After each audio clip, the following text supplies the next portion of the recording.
Бисмиллахир-рахманир-рахим. Мынау жиі мынандай бір сөз естіп қаламыз, жүрек таза болса болды. Бастысы осы деген сөз. Жүрек тазалығы өте маңызды дүние. Ол шариғат бойынша да, адамгершілік таным бойынша да өте маңызды. Бірақ осы жүрек тазалығы дегеннің екі түрлі түсінігі бар. Бір түсінігі шәрғи түсінік деп аталады, екіншісі шайтани түсінік деп алады.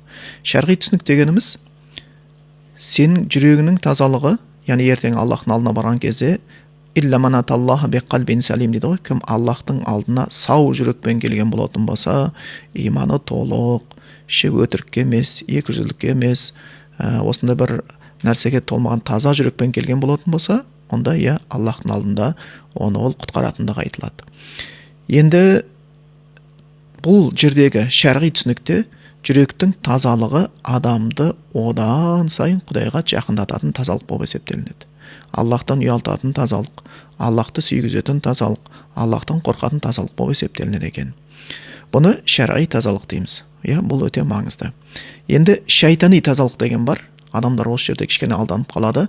Ол біреудің оққан намазын, біреудің жасаған құлшылығын, біреудің таққан орамалын соны өзі оқығысы келмей, өзі жасағысы келмей, одан кейін соларға оны кемшілік көрсетіп, намаз оққанын қайтейін, ол басты емес, орамал таққанын қайтейін, ол басты мәселе емес, жүрегің таза болса болды деп айтылатын сөз.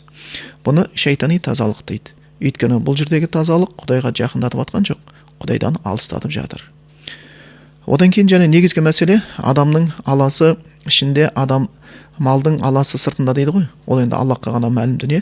Осы жерде екі нәрсені біз естен шығармауымыз керек.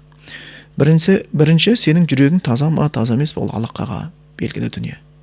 Абай атамыз өзінің сөзінде айтады ғой.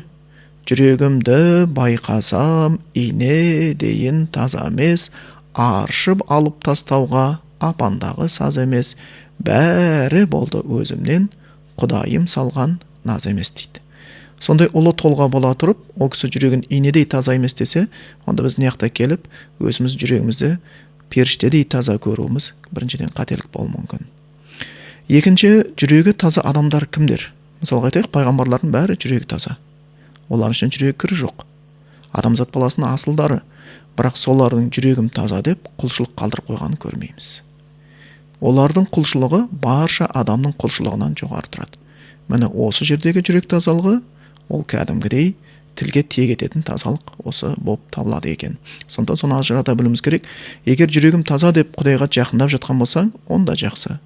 Жүрегім таза деп Құдайдан алыстап жатқан болсақ, бұл алдану болып қалады екен.